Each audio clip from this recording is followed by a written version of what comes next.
السلام علیکم دوستوں، آج جس ویڈیو پر ہم ریئیکشن دیں گے وہ ایک کرسچن لڑکی ہے جو کہ امریکن ہے، اس کے اوپر ہم ریئیکشن دیں گے اور کس طرح اس نے اسلام قبول کیا اور کن مشکلات سے وہ دو چار ہوئیں اور ان کو اسلام کے بارے میں کیا بتایا جاتا تھا یہ وہ خود آپ کو بتائیں گی۔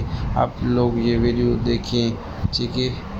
میں ایک کرسچن کے طور پر پلی بڑھی، میں کیتھولک چرچ جاتی تھی۔ مجھے یہ بہت ہی رسمی اور منافقانہ سا لگتا تھا، یہ مت کرو، یہ مت کرو، اور اتنی شدت سے زور دے کر یہ بات کہی جاتی جیسے وہ خود ہی خوف زدہ ہوں۔ اور مسئلہ یہ تھا کہ جب میں سوالات پوچھتی تو کبھی ان کا جواب ہی نہ ملتا۔ تو اسلام کے متعلق پہلے آپ کے خیالات کیسے تھے؟ ہم امریکیوں کو ایک بہت ہی بڑا جھوٹ پڑھایا گیا ہے کہ مسلمان کتنے برے ہوتے ہیں، اور ہمیں بس یہی نظر آتا ہے کہ کچھ لوگوں کی فوٹیج ہے جو سڑکوں پر اللہ اکبر کے نعرے لگا رہے ہیں اور بس لڑ رہے ہیں۔ پھر میں لاس اینجلس گئی، میں نے بہت سی سیلیبریٹیز کے ساتھ کام کیا، کانیے ویسٹ، سنوپ ڈاگ، فیرل۔ میں بس ایک ڈریم لائف گزار رہی تھی، میرے پاس پیسہ تھا، میں گھومتی پھرتی تھی، لیکن جو ہی آپ انہیں پالیں تو پھر سمجھ نہیں آتا کہ آپ کیا کریں۔ ہالی ووڈ میں کہوں گی کہ ایک بہت زیادہ اندھیری جگہ ہے۔ اس کے ثبوت کے لیے کسی بھی چائلڈ ایکٹر سے پوچھیں کہ خودکشی کی شرح اتنی زیادہ کیوں ہے، کیوں یہ تمام سیلیبریٹیز ضرورت سے زیادہ ڈرگس لے رہی ہیں، اور آخر ان میں سے کوئی بھی خوش کیوں نہیں ہے، بس اب جیسے کوئی گمشدہ چیز تلاش کر رہے ہیں۔ مجھے کہیں سے قرآن کا ایک نسخہ مل گیا، میں اسے پڑھے بغیر نہیں رہ سکی، میں اسے خود سے دور نہیں کر سکی۔ موم، میرے پاس آپ کے لیے ایک نیوز ہے۔ کہنے لگی، او میرے خدا، تم مراکش اکیلی جا رہی ہو؟ میں مراکش میں اتری اور پھر وہاں سے میری زندگی ہی بدل گئی۔ جب آپ نے کلمہ پڑھا تو کیسا محسوس کیا؟ عربی میں وہ کلمہ پڑھنا انتہائی مشکل تھا، مگر دل سے پڑھنا انتہائی آسان تھا۔ تو آپ کا دل روشن ہو جاتا ہے اور آپ کہنے لگتے ہیں واقعی یہی بات ہے، اور پھر آپ اس کی طرف بڑھتے ہیں اور امید کے ساتھ اسے اپنا لیتے ہیں۔ السلام علیکم سسٹر جیمی براؤن، ہماری دعوت قبول کرنے کا بہت شکریہ۔ ٹورڈز ایٹرنیٹی میں اپنے ساتھ آپ کو دیکھ کر ہم بہت خوش ہیں۔ میرا پہلا سوال یہ ہے کہ جیمی براؤن کون ہے؟ کیا آپ اپنی زندگی کے بارے میں ہمیں مختصراً بتا سکتی ہیں؟ السلام علیکم، سب سے پہلے مجھے دعوت دینے کا شکریہ، میں اس پر بے حد شکر گزار ہوں۔ میرا نام جیمی براؤن ہے، میں امریکن ہوں اور یونائٹڈ اسٹیٹس میں پلی بڑھی۔ کرسچن کی حیثیت سے بلکہ بچپن سے ہی میں ہمیشہ مختلف ریلیجنز میں دلچسپی لیتی تھی۔ ان کا کیا مطلب ہے، یہ کسے مانتے ہیں، اور جب ذرا بڑی ہوئی تو چرچ سے میرا واسطہ پڑا۔ پھر میں لاس اینجلس گئی اور ہالی ووڈ میں کام کرتی رہی۔ جب مجھے کہیں سے قرآن کا ایک نسخہ ملا تو اس کی بعد سب کچھ تاریخ کا حصہ ہی بن گیا۔ کیا آپ ہمیں اپنی اس زندگی کے بارے میں بتا سکتی ہیں جب آپ ہالی ووڈ میں تھیں؟ آپ کیسی زندگی گزار رہی تھیں؟ آپ کا ہالی ووڈ کا سفر کیسے شروع ہوا؟ ہالی ووڈ جانے سے پہلے میں ایک سیلون میں بطور ہیئر سٹائلسٹ کام کر رہی تھی، اور میں نے گرافک ڈیزائن بھی کیا تھا۔ دراصل میری والدہ ایک کمال کی گرافک آرٹسٹ ہیں، میں بس فل ٹائم ہیئر سٹائلسٹ تھی، اور پھر یہ سوچ کر میں کیلیفورنیا گئی کہ میں وہاں پہ ایک سیلون میں ہی کام کروں گی، مگر پھر فوراً ہی میں انٹرٹینمنٹ انڈسٹری میں چلی گئی۔ ہالی ووڈ میں ہمیشہ یہ بات کہی جاتی ہے کہ آپ کیا جانتے ہیں یہ اہم نہیں ہے، آپ کس سے جانتے ہیں یہ اہم ہے، اور یہ بالکل سچ ہے۔ وہاں میں اپنی زندگی کی سب سے حیران کن شخصیت سے ملی جس کا نام لیسا بیٹوی تھا۔ اس نے مجھے ایک دن دیکھا، جس دن ہم ملے تھے، کہنے لگی، تمہیں نہیں پتا مگر میں تمہاری زندگی بدلنے والی ہوں۔ میں ہیئر سیلون سے پروڈکشن میں چلی گئی، اور پھر میں نے خود کو ایک ٹی وی شو کے سیٹ پر پایا، اور میں نے سوچا واو، میں یہ کر سکتی ہوں۔ یہ کرسی کے پیچھے کھڑے ہونے سے زیادہ پرلطف ہے، اور کئی لوگوں کے سٹینڈرڈز کے لحاظ سے میں یہ کہہ سکتی ہوں کہ میں ایک ڈریم لائف گزار رہی تھی۔ لیکن پھر جیسے جیسے چیزیں آگے بڑھیں، میرے اندر اطمینان اور کامیابی کا احساس کم ہوتا گیا۔ میں بیورلی ہلز میں رہ رہی تھی، میں ایک شاندار جاب کر رہی تھی، میرے پاس پیسہ تھا، میں گھومتی پھرتی تھی، بہت مزے کی زندگی گزار رہی تھی۔ پھر بالآخر میں نے سوچا یہ واقعی مزیدار زندگی تو ہے، مگر اوکے، اس کے علاوہ اور کیا ہے؟ جیسے آپ اپنے مقاصد پا لیتے ہیں نا، وہ مقاصد جنہیں آپ نے اپنے لیے گھڑ لیا ہوتا ہے، جو ہی آپ انہیں پا لیں تو پھر سمجھ نہیں آتا کہ آپ کیا کریں۔ بہت سے لوگ سوچتے ہیں کہ یہ چیزیں آپ کو بہت زیادہ خوش کرتی ہوں گی، مگر نہیں، ایسا بالکل نہیں ہے۔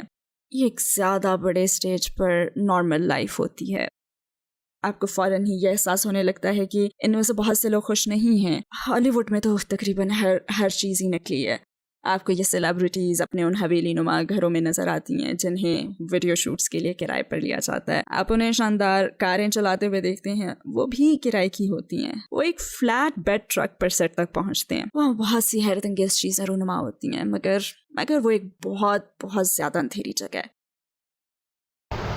جی دوستو، آپ لوگوں نے دیکھا یہ لڑکی کیا کہہ رہی ہے. یہ ایک امریکن ایکٹر ہے جو کہ اسلام سے متاثر ہو کر اسلام قبول کر چکی ہے.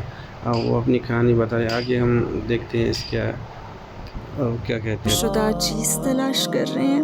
مجھے کہیں سے قرآن کا ایک نسخہ مل گیا. میں اسے پڑھے بغیر نہیں رہ سکی. میں اسے خود سے دور نہیں کر سکی.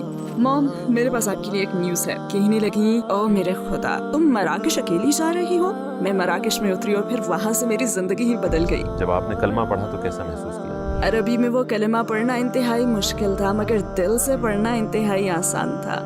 تو آپ کا دل روشن ہو جاتا ہے اور آپ کہنے لگتے ہیں واقعی یہی بات ہے.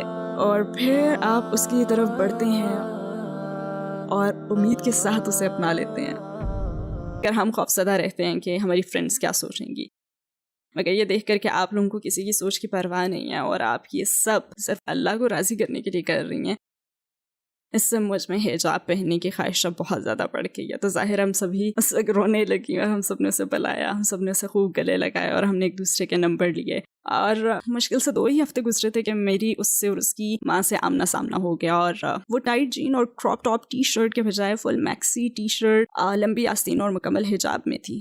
اور مجھے یہ دیکھ کر بہت بہت خوشی ہوئی.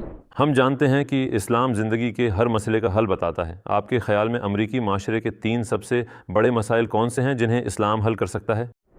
میں کہوں گی کہ صرف 3 نہیں ہے، بلکہ پورا معاشرہ ہی مسائل کا شکار ہے. پورے معاشرے کو مدد کی ضرورت ہے. پورا معاشرہ اپنی ہی نظروں میں گر چکا ہے. میں سمجھتی ہوں کہ اسلام امریکہ کو تقریباً ہر لحاظ سے ہی فائدہ دے سکتا ہے. اور میرا یہ مطلب نہیں ہے کہ بہت ڈرامائی انداز میں، مطلب یہ ہے کہ یہ گائیڈ لائن ہے. اور اسلام ایسے سخت اصولوں کا مجموعہ نہیں ہے جو آپ کی زندگی کو مشکل بنا دیں. نہیں، بلکہ یہ ایک ایسی مکمل اور خوشگوار زندگی گزارنے کی گائیڈ لائن ہے جس میں آپ اللہ کو بھی راضی رکھتے ہیں. اور اگر آپ چھوٹی موٹی تبدیلیاں کرتے ہیں تو مجھے لگتا ہے کہ اس کا معاشرے کو ناقابل یقین فائدہ ہوگا. مگر میں کسی جگہ کسی شعبے کی نشاندہی نہیں کر سکتی کہ اسلام اسے ٹھیک کر دے گا، کیونکہ حقیقت میں اسلام تو ہر چیز کو ہی ٹھیک کر دے گا. اگر آپ کو دنیا کے تمام غیر مسلموں سے بات کرنے کا موقع ملے، اگر آپ ان سے خطاب کر سکیں تو آپ انہیں کیا کہنا چاہیں گی؟ میڈیا آپ سے جو کچھ کہتا ہے وہ نہ سنیں. خود اپنی ریسرچ کریں، کسی مسلمان سے بات کریں. آپ جاننا چاہتے ہیں کہ مسجد کے اندر کیا ہوتا ہے تو خود کسی سے ملیں، اندر جائیں. صرف میڈیا پر دیکھ کر اسلام یا مسلمانوں کے متعلق کوئی رائے قائم نہ کریں، بلکہ خود تجربہ کر کے رائے قائم کریں، کیونکہ جو کچھ آپ کو دکھایا گیا ہے وہ اس سے بالکل مختلف ہوگا. غزہ میں جو کچھ ہو رہا ہے اسے دیکھنے کے بعد بہت سے غیر مسلم امریکہ سے بھی اسلام میں کافی دلچسپی لے رہے ہیں. تو آپ امریکہ میں اسلام کا کیا مستقبل دیکھتی ہیں؟ میں یقین سے کچھ کہہ نہیں سکتی کیونکہ مستقبل کا حال مجھے نہیں معلوم، مگر اتنا جانتی ہوں کہ 9/11 کے بعد نتیجتاً بہت بڑی تعداد میں لوگوں نے اسلام قبول کیا. تو میرے خیال میں یہ صورتحال کہیں زیادہ مختلف ہے، کیونکہ جب ہم 9/11 کو دیکھے تو ہمیں بتایا گیا کہ اس میں دہشت گردوں کا ہاتھ ہے، حالانکہ ایسا نہیں تھا. ہمیں بتایا گیا کہ یہ دہشت گرد ہمارے ملک پر حملہ کر رہے تھے اور ہمارے اپنے ہی گھر میں حملہ کیے جانے کے باوجود اس کے نتیجے میں کئی غیر مسلم اسلام قبول کر رہے تھے. اب آپ ایسے واقعات دیکھ رہے ہیں جو دنیا کے دوسرے حصے میں ہو رہے ہیں، اور جس طرح سے وہ غزہ میں سب کچھ ہوتا دیکھ رہے ہیں ان کے دل ٹوٹ رہے ہیں. تو اگر براہ راست امریکہ کو نقصان پہنچانے والے ایک واقعے سے اتنے لوگ مسلمان ہو سکتے ہیں تو پھر سوچیں کہ ایسی صورتحال دیکھ کر کتنے لوگ مسلمان ہوں گے کہ جب ہم پر حملہ نہیں کیا گیا بلکہ ہم صرف برائی کو ہوتا ہوا دیکھ رہے ہیں. اور میرے خیال میں بہت سے لوگ پکا ایمان، فلسطینیوں کا پکا ایمان دیکھ چکے ہیں.